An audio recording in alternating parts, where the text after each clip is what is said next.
First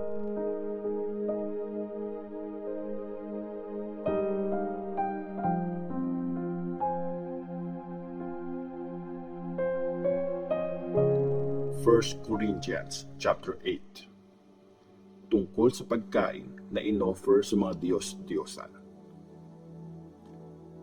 Tungkol naman sa pagkain na inoffer sa mga Diyos-Diyosan, alam natin na lahat tayo ay may alam.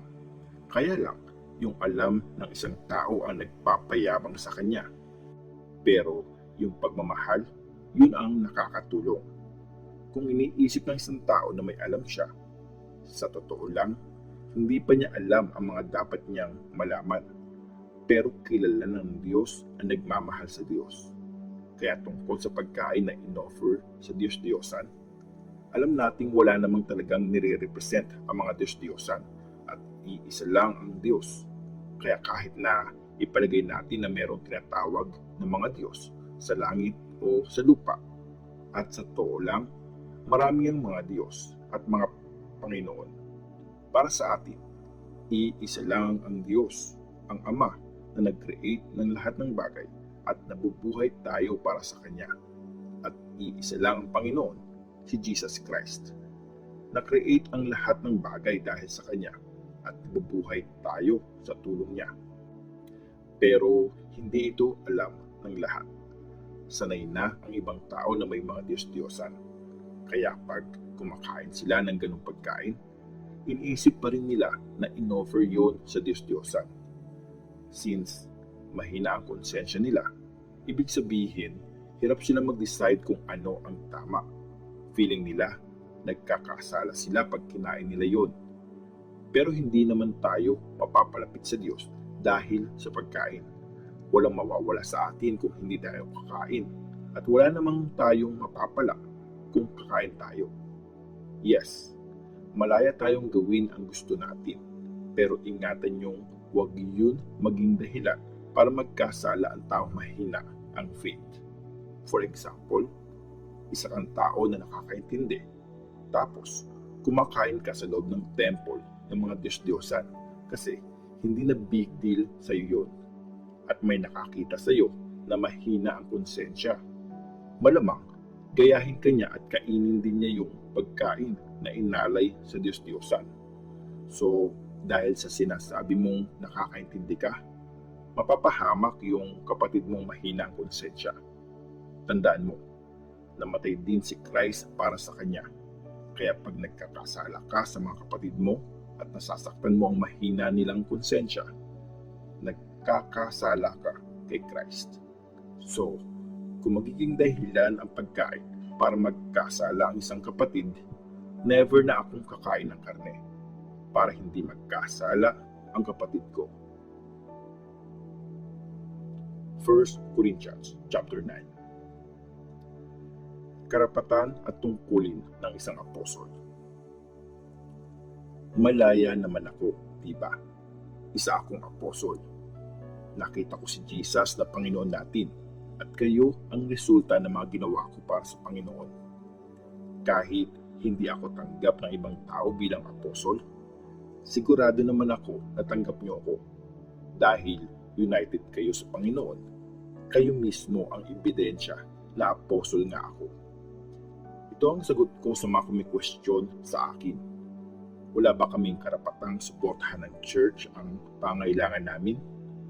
Wala ba kaming karapatan na magsama ng Christian na misis, gaya ng ibang apostles at mga kapatid ng Panginoon, at gaya din ni Peter? O kami lang ba ni Barnabas ang walang karapatang tumigil sa paghahanap buhay?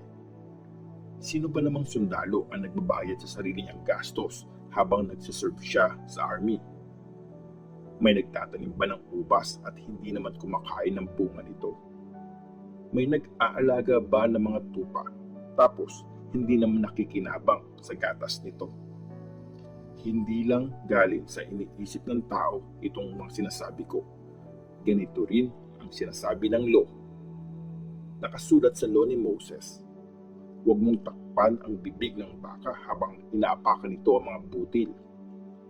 Mga baka ba talaga ang inaalala ng Diyos? Di ba? Para sa atin talaga yung sinabi niyang yun?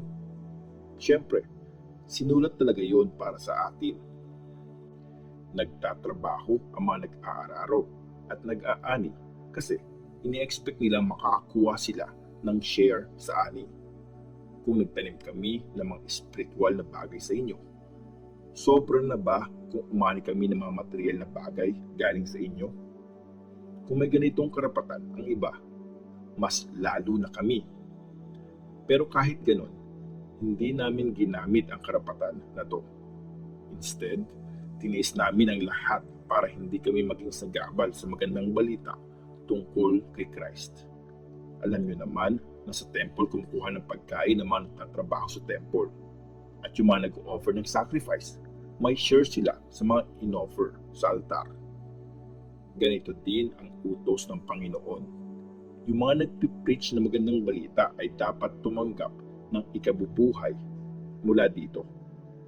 Pero hindi ko pa ginamit ang kahit alin sa mga karapatang ito. Hindi ko rin sinusulat ang mga ito ngayon para mag-claim ng mga karapatan ko. Mas mabuti pang mamatay ako kaysa alisin ng ibang tao ang karapatan kong ipagyabang ang bagay na to. Wala akong karapatang magyabang dahil nagpipreach ako ng magandang balita kasi napag-utusan lang ako. Grabing parusa ang aabutin ko kung hindi ko ipipreach ang magandang balita. Kung kusa ako tong ginagawa, mag-expect ako ng bayad. Pero ginagawa ko to bilang tungkulin na inutos ng Diyos sa akin. Ano ngayon ang ibabayad sa akin? Ito lang, ang ma-preach ang magandang balita ng libre nang hindi ako nagdidemand ng karapatan ko bilang preacher ng magandang balita.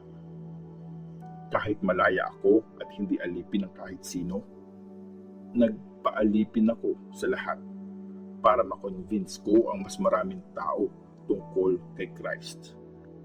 Pag mga Jews ang kasama ko, nagiging parang Jew ako para maniwala sila. At kahit hindi naman ako required na sumunod sa law ni Moses, sinusunod ko ito pagkasama ko sila para madala ko sila kay Christ.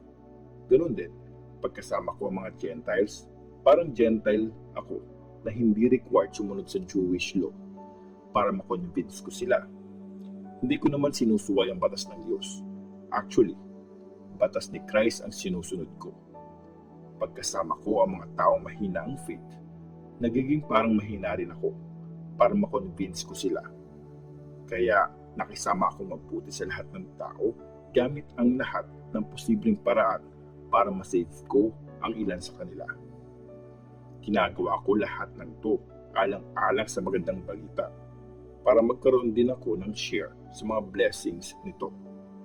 Alam niyo naman na sa race, tumatakbo ang lahat pero isa lang ang nakakakuha ng prize. Kaya galingan niyo ang pagtakbo para makuha ang prize.